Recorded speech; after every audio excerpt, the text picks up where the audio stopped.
ମଣିଷ ସଦା ସର୍ବଦା ଅତ୍ୟଧିକ ଆଶାୟୀ ହୁଏ। ଆଶାୟୀ ହେବା ଠିକ୍, କାରଣ ଆଶା ନଥିଲେ ବଞ୍ଚିବାର ଇଚ୍ଛା ବି ହୁଏ ନା। କିନ୍ତୁ କଥାଟି ହେଉଛି ସେଇଠି ନୁହେଁ, କଥାଟି ଅନ୍ୟ ଜାଗାରେ ଆମର ରହିଛି। ପ୍ରତ୍ୟେକ ମଣିଷ ଚାହାନ୍ତି ତାଙ୍କର ପିଲା ଅର୍ଥାତ୍ ପୁଅ ଝିଅ ଏ ଦୁନିଆରେ ସର୍ବଶ୍ରେଷ୍ଠ ଆସନରେ ପ୍ରତିଷ୍ଠିତ ହେଉ, ସର୍ବଗୁଣ ସମ୍ପନ୍ନ ହେଉ, ଶିକ୍ଷିତ ହେଉ।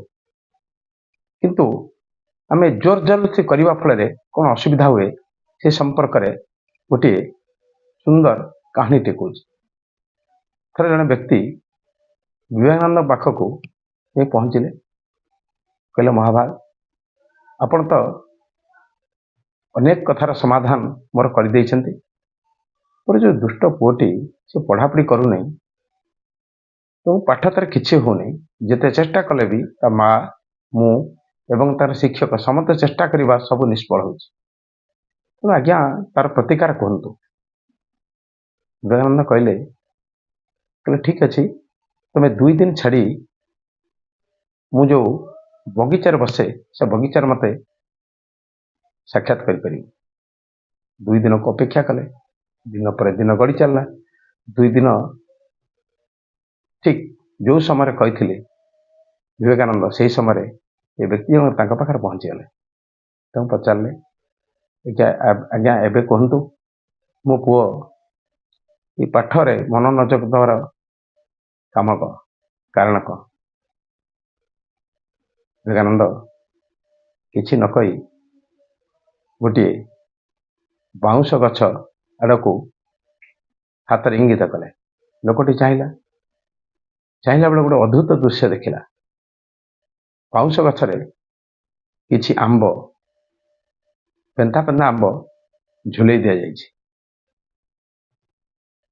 ଏ ଲୋକଟି କିଛି ବୁଝିପାରିଲାନି। ବିବେକାନନ୍ଦ ପଚାରିଲେ, ତମେ କ'ଣ କିଛି ଜାଣିପାରୁନ? କହିଲା, ନାଇଁ ଆଜ୍ଞା ମୁଁ ଜାଣିପାରୁନି। ନାଇଁ ଆପଣ ଟିକେ ଭଲ କରି ନିରୀକ୍ଷଣ କରନ୍ତୁ। ସେ ଗଛରେ କ'ଣ ସବୁ ଓହଳିଛି? ନାଇଁ ଆମ୍ବ। ନା କାହିଁକି ଓହଳିଛି ଜାଣିପାରୁଛନ୍ତି? ନା ମୁଁ ଜାଣିପାରୁନି।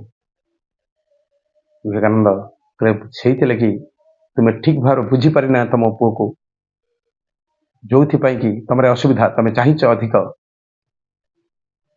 ହେଉଛି କମ୍, ସେଇଥିପାଇଁ ତମେ ମନ ଦୁଃଖରେ ମନସ୍ତାପରେ ଅଛ। କହିଲେ ଦେଖି, ଯଦି ଆମେ ବାଉଁଶ ଗଛରେ ଆମ୍ବ ଝୁଲେଇ ଦେଲେ ଆମ୍ବ ଫଳିଛି ବୋଲି ତାକୁ କୁହାଯାଇ ପାରିବ କି? କେବେ କୁହାଯାଇ ପାରିବ ନାହିଁ। କାରଣ ଆମ୍ବ ଗଛରେ ଫଳେ। ବାଉଁଶ ଗଛ କାଗଜ ତିଆରି ହୁଏ, ଯେଉଁଥିରେ ମଣିଷର ଜ୍ଞାନ ପିପାସା ତାରି ମାଧ୍ୟମରେ ମେଣ୍ଟିଯାଏ। ଏଇଥିରୁ ଚିନ୍ତା କରନ୍ତୁ।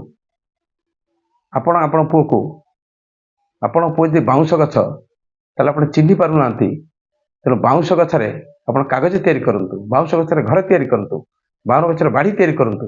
ସିଏ ଯୋଉଥିପାଇଁ ସୃଷ୍ଟି ହେଇଛି ସେ ତିଆରି କରନ୍ତୁ।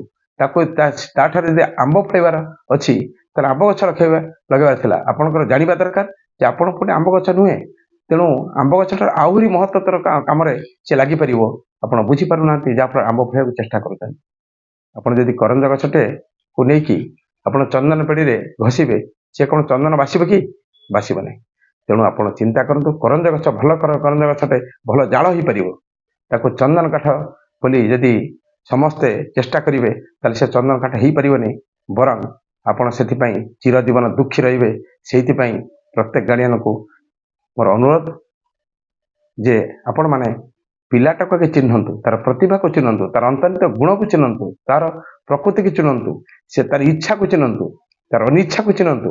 ତାପରେ ସେଥିରେ ସେ ଯୋଉଥିରେ ସବୁଠାରୁ ଭଲ କରିପାରିବ ସେଥିରେ ସିନା ଚେଷ୍ଟା କଲେ ସେ ପାଠ ପଢ଼ାରେ ମନ ଦେଇପାରିବ। ପାଠ ଯଦି ନ ହେଉଛି, ପାଠ ଦୁନିଆରେ ସବୁ କିଛି ନୁହେଁ।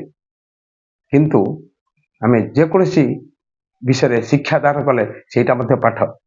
ତେଣୁ ଆପଣ ତାକୁ ଠିକ୍ ବାଟରେ, ଯେଉଁ ବାଟରେ ଯିବା କଥା ତାକୁ ସେଇ ବାଟରେ ଦିଅନ୍ତୁ, ଯାହାଦ୍ୱାରା କି ତାର ମଧ୍ୟ ମଙ୍ଗଳ ହେବ, ଆପଣଙ୍କର ମଧ୍ୟ ମଙ୍ଗଳ ହେବ।